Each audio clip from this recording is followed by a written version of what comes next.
A 1000 giorni dalla firma della convenzione, oggi il primo colpo di badile per la futura Torre della Ricerca che sorgerà a dicembre 2010 qui a Padova.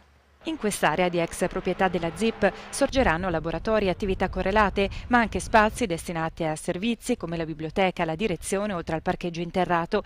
Il nuovo istituto di ricerca pediatrica verrà finanziato dalla Città della Speranza e cercherà di dare risposta alle malattie oncologiche infantili, cercando di arrivare al sogno di dare guarigione a tutti i bambini.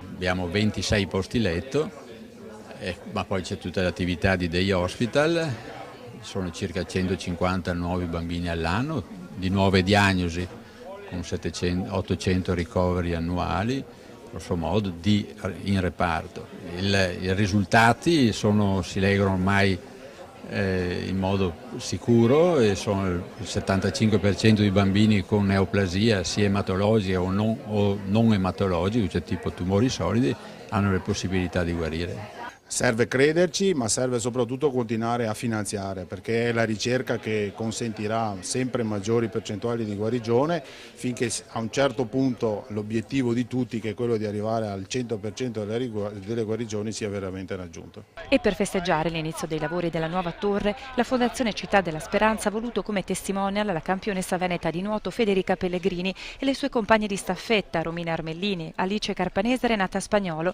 che prima di prendere in mano la vanga hanno visitato e regalato sorrisi ai piccoli pazienti della clinica oncoematologica pediatrica e della pediatria, pronti con le fotografie da far autografare e con tanta voglia di salutare le nuotatrici, nonostante la propria malattia. È una battaglia anche per loro come la tua in piscina. Sì, penso sia più dura la loro però. Ti aspettavi una cosa del genere? No, non mi aspettavo una cosa del genere, è un'esperienza molto forte, però sono altrettanto contenta di averla fatta e magari di aver regalato un sorriso ai più piccoli.